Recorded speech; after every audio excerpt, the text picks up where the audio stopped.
পৃথিবীর ইতিহাসে কখনো এরকম ঈদুল আজহার সালাত কখনো হয়নি। পৃথিবীর ইতিহাসে কখনো একসাথে পুরো বিশ্বের মসজিদগুলো কখনো বন্ধ হয়ে যায়নি। এই হিউম্যান হিস্ট্রিতে কখনো এমন হয়নি যে পৃথিবীর 99.99% মানুষকে সুদ খেতে হচ্ছে। পৃথিবীর ইতিহাসে কখনো এমন হয়নি।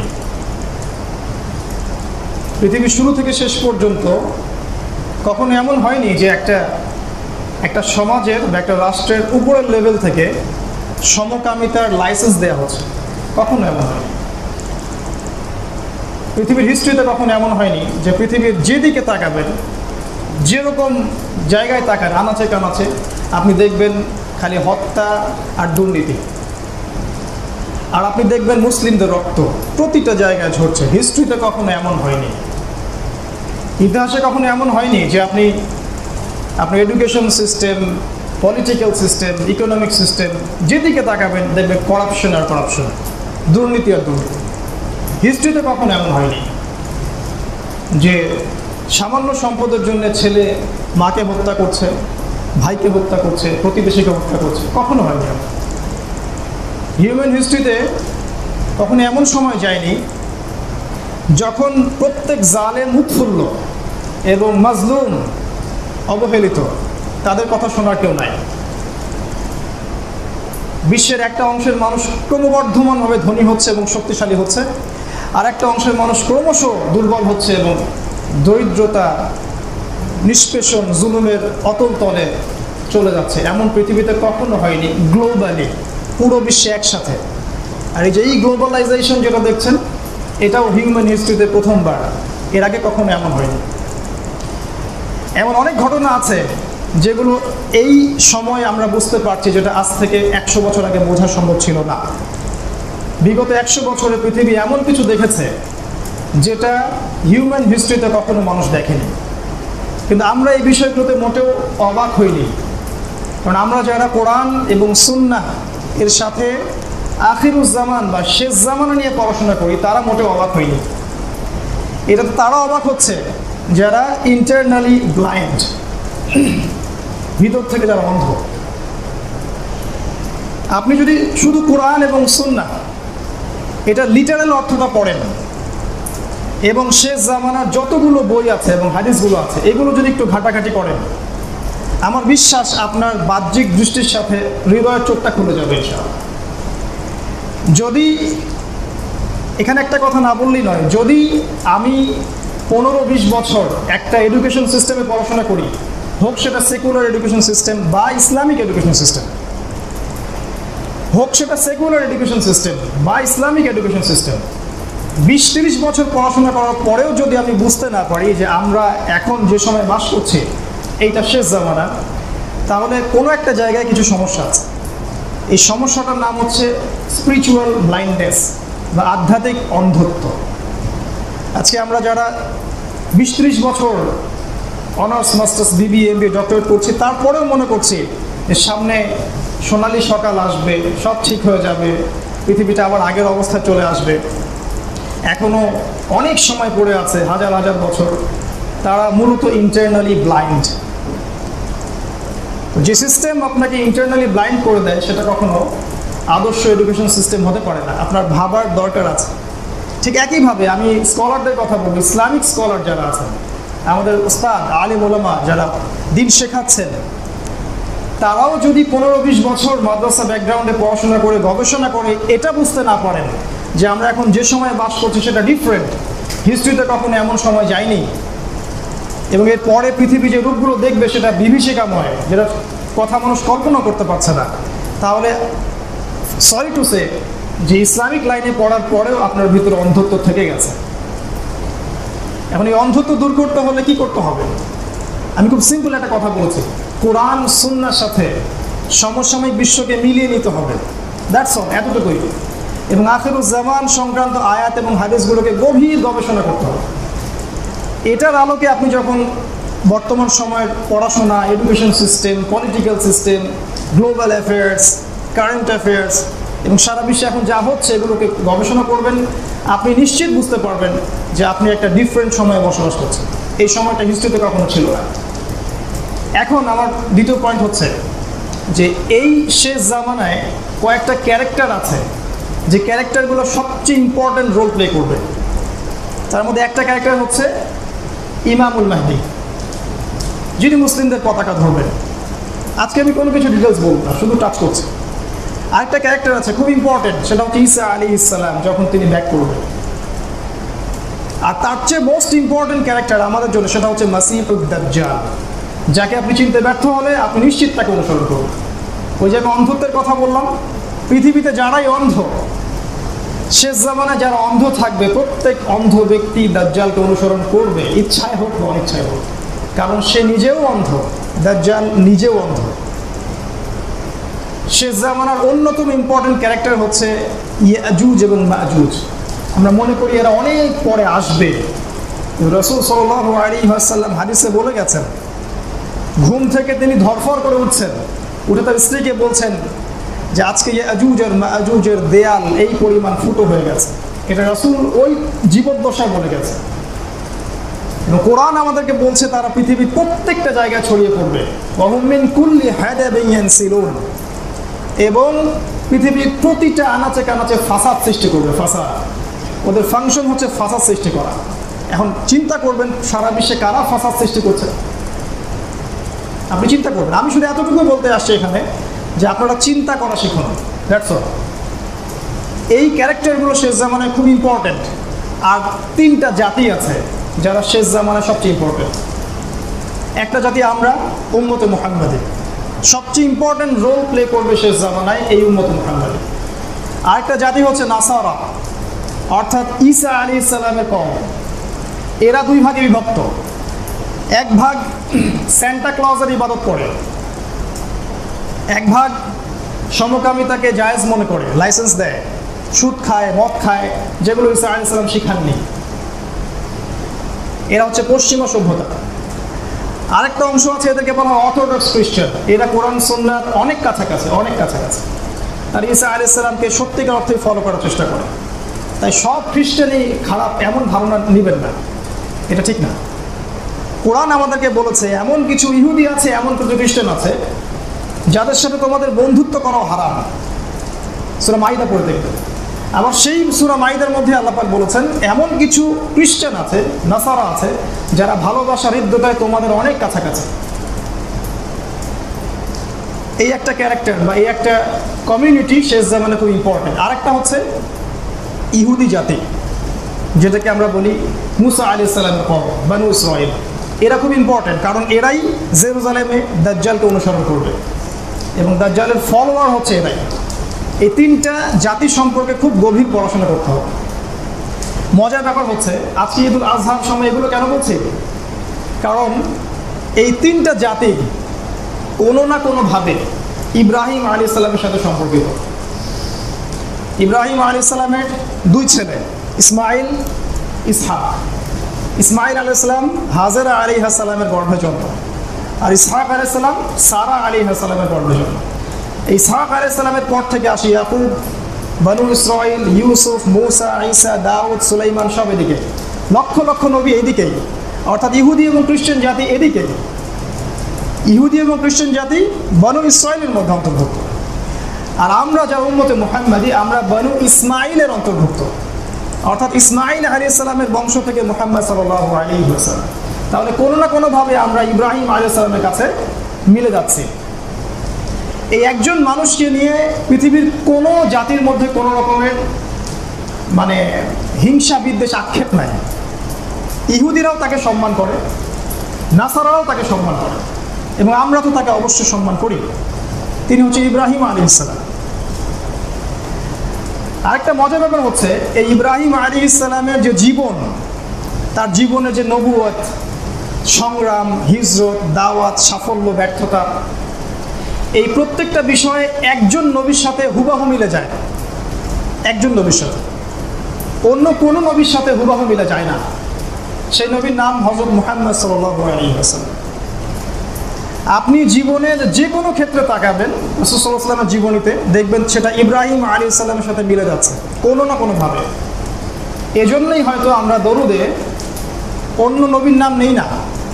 আমরা আল্লাহুম্মা সাল্লি আলা মুহাম্মদ ওয়া আলা আলি মুহাম্মদ কামা সাল্লাইতা আলা ইব্রাহিম। কেন এখানে ঈসা বলা যেত না, বা মূসা বা সুলাইমান? আল্লাহ পাক বোঝাচ্ছেন এখানে আমাদেরকে যে এই নবী আর এই নবী দুইজনের জীবন, কর্ম, সাফল্য, দাওয়া, নবুয়ত সবই একরকম। আমরা যদি একটু চিন্তা করে বুঝতে পারব। এজন্যই হয়তো রাসূল সাল্লাল্লাহু আলাইহি ওয়াসাল্লাম বলেছিলেন যে আমি যখন মেরাজে গিয়েছিলাম আমি দেখেছি আমার চেহারা এবং ইব্রাহিম আলাইহিস সালামের চেহারা হুবহু একই রকম। এখন হয়তো আমরা কিছু বুঝতে পারছি, মেবি আপনি এখন ডটসগুলো মিলাতে পারছেন, কয়েকটা মিল বলছে। ইব্রাহিম আলাইহিস সালাম এবং মুহাম্মদ সাল্লাল্লাহু আলাইহি ওয়াসাল্লাম দুইজনই এমন সমাজে জন্ম নিয়েছিলেন যে সমাজটা ছিল মূর্তি পূজা, শিরকের সমাজ। মিলে যাচ্ছে না? ইব্রাহিম আলাইহিস সালাম এবং মুহাম্মদ সাল্লাল্লাহু আলাইহি ওয়াসাল্লাম দুইজনের পাশে তাদের স্ত্রীরা পাহাড়ের মতো দাঁড়িয়েছিলেন। যখন কেউ তাদের কথা শুনতো না তখন সারা ইব্রাহিমের কথা শুনতেন, খাদিজা রাসূল সাল্লাল্লাহু আলাইহি ওয়াসাল্লামের কথা শুনতেন। দুইজনের জীবনেই পরিবার থেকে সবচেয়ে বড় বাধা এসেছিল। ইব্রাহিম আলাইহিস সালামকে তার বাবা বের করে দিলেন বাসা থেকে, শর্ট করে বলছি আপনারা পড়ে নেবেন। ঠিক একইভাবে রাসূল সাল্লাল্লাহু আলাইহি ওয়াসাল্লামকে তার কওম, পরিবারের লোকরা, চাচা, রক্তের সম্পর্ক বের করে দিল।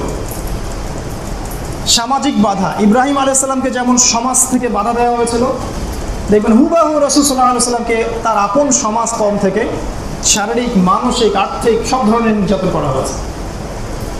ইব্রাহিম আলাইহিস সালামকে যেমন হিজরত করতে হয়েছে জন্মভূমি ছেড়ে, রাসূল সাল্লাল্লাহু আলাইহি ওয়াসাল্লামকেও সেরকম মক্কা থেকে মদিনায় যেতে হয়েছে জন্মভূমি ছেড়ে দিয়ে, তাওহীদকে হাতে নিয়ে। দুইজনই মূর্তি ভেঙেছেন। একজন মূর্তি ভেঙে বলেছিলেন, বড় মূর্তিটাই ভেঙেছে, সূরা আম্বিয়া পড়ে দেখবেন। আর রাসূল সাল্লাল্লাহু আলাইহি ওয়াসাল্লাম বীরের বেশে মূর্তি ভেঙেছেন। ফাকুল জাআল হক ওয়া যাকাল বাতিল ইন্নাল বাতিলা কানা যাহুকা, এটা বলতে বলতে মূর্তি ভেঙেছে। দুইজনই তাওহীদের সাথে কখনো শিরককে আপোষ করেননি, কখনো না। দুইজনকেই জীবনের গুরুত্বপূর্ণ মানে প্রিয় সম্পত্তিগুলো দিয়ে পরীক্ষা করা হয়েছে, নিজের জান, নিজের মাল, সন্তান, স্ত্রী। নবী ইব্রাহিম আলাইহিস সালামকে ধর্ম নেতাদের সাথে ফাইট করতে হয়েছে, ইব্রাহিম আলাইহিস সালামকেও ধর্ম নেতাদের সাথে ফাইট করতে হয়েছিল।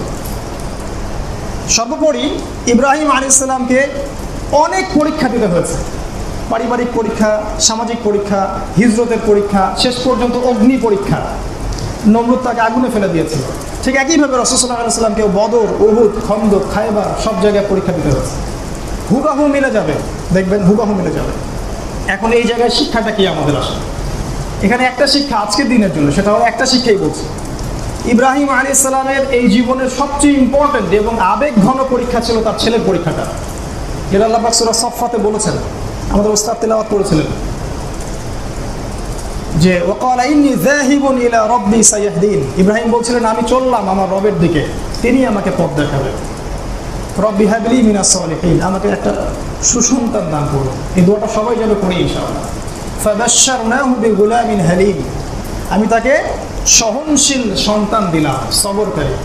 ফালাম্মা বালাগা মাআহু সা'য়া, যখন সে তার বাবার সাথে দৌড়াতে শিখলো, ক্বালা, তখন ইব্রাহিম বললেন, ইয়া বুনাই, হে আমার সন্তান, ইন্নী আরা ফিল মানামি আন্নী আযবাহুক, আমি স্বপ্নে দেখেছি আমি তোমাকে জবাই করছি। ফানজুর মাযা তারা, তোমার কি রায় আমাকে বলো। যেমন মা তেমন সন্তান, তিনি বলছেন যেমন বাবা তেমন সন্তান আমি বলিনি, কিন্তু আমি বলেছি যেমন মা তেমন সন্তান। কারণ ইসমাঈল আলাইহিস সালামকে মানুষ করেছেন তার মা, তার বাবা নয়। কোন মা? যেই মাকে তিনি রেখে আসলেন মরুভূমিতে, যেখানে পানি নাই, খাবার নাই, আর তিনি বললেন যদি আল্লাহর আদেশ হয় আল্লাহই আমাকে হেফাজত করবেন। এই মায়ের সন্তান ইসমাঈল আলাইহিস সালাম। মাদের জন্য শিক্ষা আছে এখানে। তিনি বলছেন বাবা আপনি স্বপ্নে যা দেখেছেন তাই বাস্তবায়ন করুন। সাতাজিদুনি ইনশাআল্লাহু মিনাস সাবিরিন, আমাকে ধৈর্যশীল পাবেন ইনশাআল্লাহ। ফালাম্মা আসলামা ওয়া তাল্লাহু লিল জাবিন, আল্লাহ পাক এত সূক্ষ্মভাবে বলেছেন কথাগুলা। অতঃপর বাবা যখন ছেলেকে উপর করে শুইয়ে দিল, যদি কোনো পিতা তার কাঁধে সন্তানের লাশ বহন করে থাকেন তাহলে এই ফিলিংসটা বুঝতে পারবেন। বাবা যখন ছেলেকে ডান কাঁধে শুইয়ে দিল, ঠিক যেমন কবর দেওয়ার সময় আপনার ডান কাঁধে শুইয়ে দেন, তখন আল্লাহ পাক আর স্থির থাকতে পারলেন না। আল্লাহ বলেন ইয়া ফানাদাইনাহু ইয়া ইব্রাহিম, আমরা তাকে ডাকলাম, হে ইব্রাহিম কদ সাদ্দাক্তা রুইয়া, তুমি তোমার স্বপ্নকে সত্যায়ন করেছো এবং এটা তোমার রবের পক্ষ থেকে পরীক্ষা ছিল। ওয়া ফাদাইনাহু বিযিবহিন আযীম, আমি একটা মহান একটা কুরবানি সেখানে দিলাম। ওয়া তারাকনা আলাইহি ফিল আখিরিন, এবং কিয়ামত পর্যন্ত আমি এটা রেখে দিলাম, যুগ যুগ ধরে মানব জাতিকে স্মরণ করবে, শ্রদ্ধা করবে এবং এটাকে পালন করবে। এই ঘটনাটাই আজকের ঘটনা, আজকে আমরা সেটাই সেলিব্রেট করি। এই শেষ জামানায় এসে আমরা যদি এই জিনিসগুলো থেকে মূল শিক্ষাগুলো বের করতে না পারি, তাহলে কোনো না কোনোভাবে আমরা হয় দাজ্জালের ফিতনায় পড়ে যাব, অথবা কুফফারদের ফিতনায় পড়ে যাব, অথবা ইয়াজুজ এবং মাজুজদের ফিতনায় পড়ে যাব এবং শয়তান আমাদেরকে জাহান্নামে নিয়ে যাবে।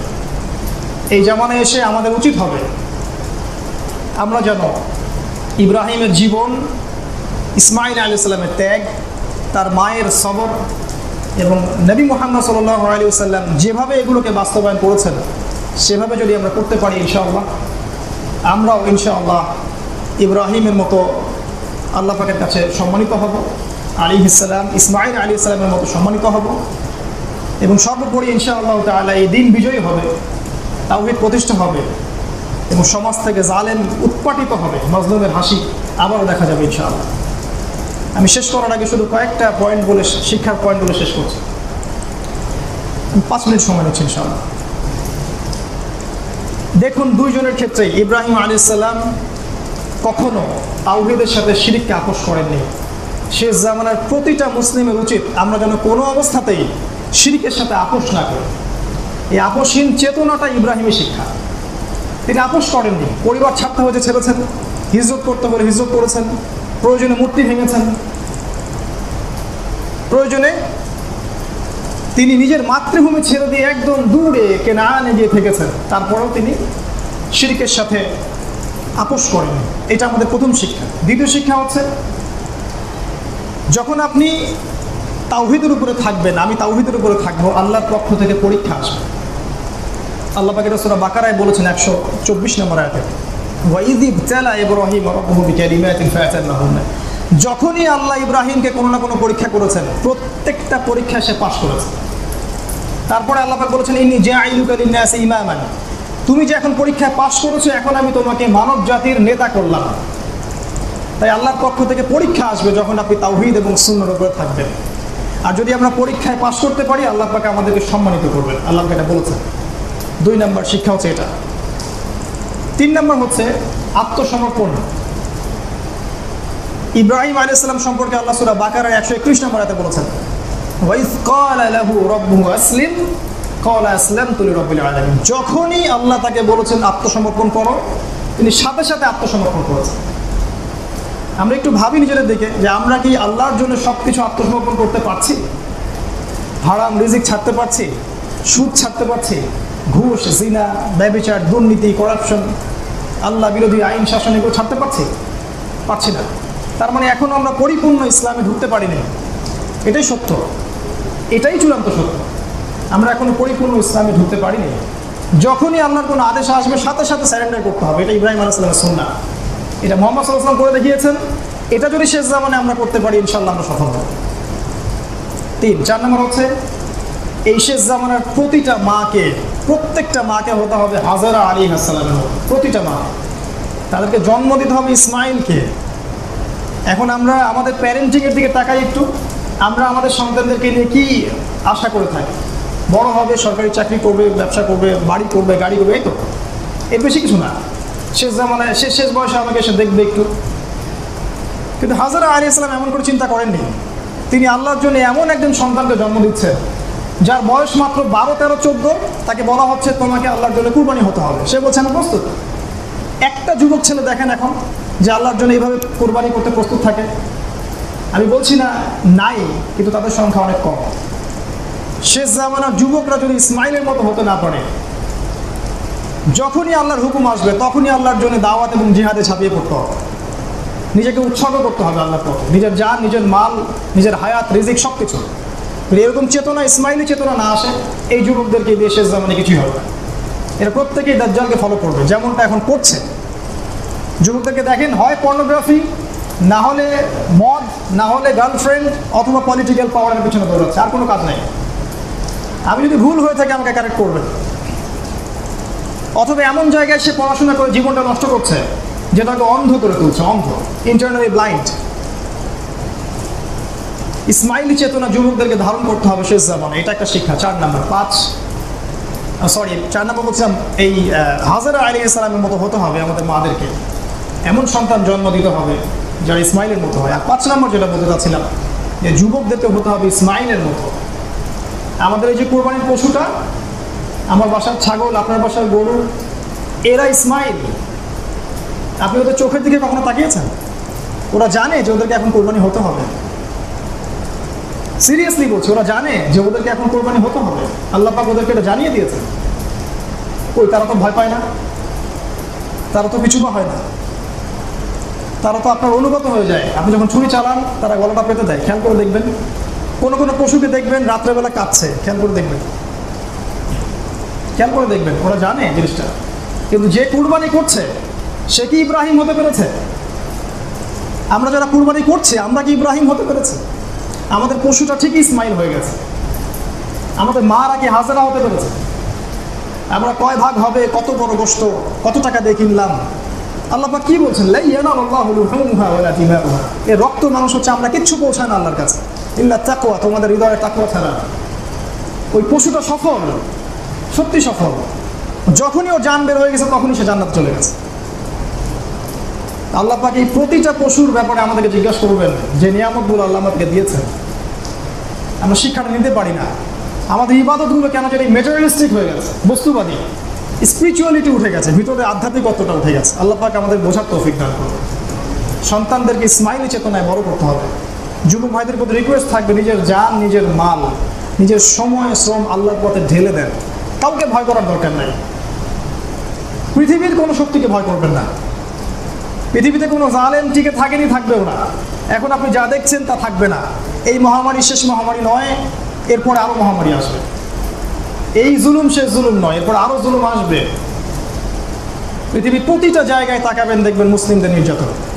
এখানে আপনার রোল কি? আপনার রোলটা কি? এই উম্মাতে আপনার রোলটা কি? একটা চাকরি, একটা সুন্দরী মেয়ে কি আপনার জীবনের সব কিছু? আপনার করণীয় কি? আপনার কাছ থেকে উম্মাহ কি পাচ্ছে? এটা নিয়ে ভাবেন। যা আছে আপনি তাই নিয়ে নেমে পড়েন। আপনি বলতে পারেন বলেন, লিখতে পারেন লিখেন।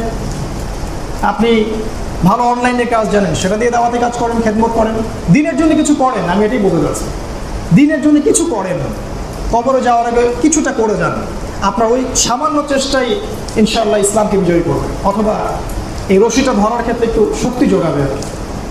সামনেই যুবকদের বড় রেভলিউশন হবে এবং ইমামুল মাহদী তাদের নেতৃত্ব দিবেন। আপনি প্রস্তুত হয়েছেন কি? কোনো প্রস্তুতি আছে আপনার? কখনো কি ভাবেন এগুলো নিয়ে? আমি শুধু আপনাকে চিন্তা করতে, উদ্বুদ্ধ করতে আজকে এখানে এসেছি। এই 4-5টা শিক্ষা বললাম, ওই পশুর মধ্যে শিক্ষা আছে। 6 নম্বর একটা শিক্ষা বলছি, হিজরত। যদি অনুকূল পরিবেশে দিন পালন করতে না পারেন, আপনাকে সব কিছু ছেড়ে এমন জায়গায় হিজরত করতে হবে যেটা আপনার অনুকূলে দিন পালনে সহায়ক হবে। এটা ইব্রাহিমের সুন্নাত, মুহাম্মদ সাল্লাল্লাহু আলাইহি ওয়াসাল্লামের সুন্নাত। আর এরকম জাহিলিয়াতের মধ্যে থেকে, এই গডলেস ওয়ার্ল্ডের মধ্যে থেকে, এরকম জালেম, ফাসেক, মুনাফিকদের আন্ডার থেকে যদি আপনি মনে করেন যে আপনি কমফোর্টেবলি ইসলাম পালন করতে পারেন, আপনি বোকা স্বর্গে বাস করছেন। কখনোই তারা আপনাকে 100% ইসলাম ফলো করতে দিবে না। যখনই তারা জানবে আপনি 100% ইসলাম ফলো করার চেষ্টা করছেন, আপনাকে তারা একদম স্ল্যাশ দেবে, সে করে উপরে ফেলবে তারা আপনার। আর 7 নম্বর শিক্ষা হচ্ছে, লাস্ট শিক্ষাটা বলছে, সে জীবনে অনেক পরীক্ষা আসবে ইব্রাহিম আলাইহিস সালামের মতো। যখন আপনি তাওহীদের উপর থাকতে চাবেন, ইসলামের জন্য কিছু করতে চাবেন, কোনো অবস্থাতেই যেন পরাজিত না হই। আল্লাহ পাক যদি অগ্নি পরীক্ষাও দিতে হয়, তখন যেন ইব্রাহিমের মতো বলতে পারি যে হাসবুনাল্লাহু ওয়া নি'মাল ওয়াকিল। ইসলামের জন্য যদি আপনার জান মাল কেড়ে নেওয়া হয়, আপনাকে ডিস্ট্রয় করে দেওয়ার চেষ্টা করা হয়, ত্যাগ করতে হয়, হিজরত করতে হয়, ছাড়তে হয়, তাও যেন আপনি বলতে পারেন যে হাসবুনাল্লাহু ওয়া নি'মাল ওয়াকিল। এই চেতনাগুলোই আমাদের আজকের এই কুরবানি ঈদের শিক্ষা। আমরা খুব সংক্ষেপে কিছু কথা তুলে ধরার চেষ্টা করলাম। আমরা আল্লাহর কাছে দোয়া করছি, আল্লাহর জন্য আমাদের প্রত্যেককে কথাগুলো একটু বোঝার তৌফিক দান করেন, আমাদের হৃদয়ের চোখটা আল্লাহ পাক খুলে দেন, এবং সবাই যেন একটু স্টাডি করি, পড়াশোনা করি। অ্যাটলিস্ট এই 3-4 দিন বন্ধে ইব্রাহিমের জীবনটা পড়ে নেই আলাইহিস সালাম, রাসূল সাল্লাল্লাহু আলাইহি ওয়াসাল্লামের সিরাতটা পড়ে নেই, দেখবেন আপনি নিজেও অনেক কিছু বুঝতে পারছেন। কতটুকু করতে পারবো জানি না, কিন্তু আমরা অ্যাটলিস্ট বুঝে যদি নিজেরা পরিবর্তন হতে পারি, আমাদের পরিবারটুকুকে পরিবর্তন করতে পারি এবং সবর করি, প্রয়োজনে আমরা যেন আল্লাহর পথে হিজরত করতে পারি বা অনুকূল কমিউনিটি গড়ে তুলতে পারি, এটাই আল্লাহর কাছে অনেক হবে ইনশাআল্লাহ। আল্লাহ পাক কতটুকু করতে পারছি এটা দেখবেন না, আমরা কতটুকু চেষ্টা করছি এটাই আল্লাহ পাক দেখবেন।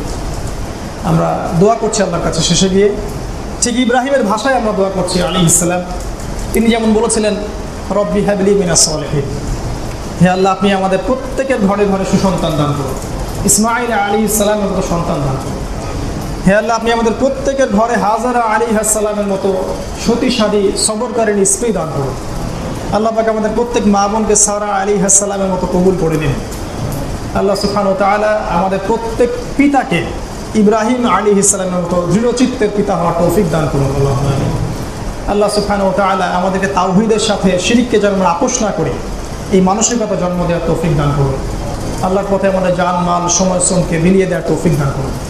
আল্লাহ সুবহানাহু ওয়া তাআলা আমাদের নেক আমলগুলোকে কবুল করে নিন এবং এই বৈশ্বিক ক্রান্তি লগ্নের এই যাবতীয় দৃশ্য অদৃশ্যের ক্ষতি থেকে আল্লাহ পাক আমাদেরকে হেফাজত করুন, আমাদেরকে সুস্থ রাখুন, নিরাপত্তা দান করুন এবং কুরবানির এই মহান শিক্ষায় আমাদেরকে উজ্জীবিত হওয়ার তৌফিক দান করুন। রব্বানা তাকাব্বাল মিন্না ইন্নাকা আনতাস সামিউল আলিম ওয়া তুব আলাইনা ইন্নাকা আনতাত তাওয়াবুর রহিম।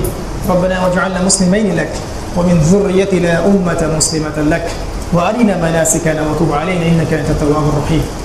رب اجعلني مقيم الصلاة رب اجعلنا مقيم الصلاة ومن ذريتنا إنك ربنا إنك تقبل دعاء. ربنا اغفر لي ولوالدي وللمؤمنين يوم يقوم الحساب. اللهم آتنا في الدنيا حسنة وفي الآخرة حسنة وقنا عذاب النار.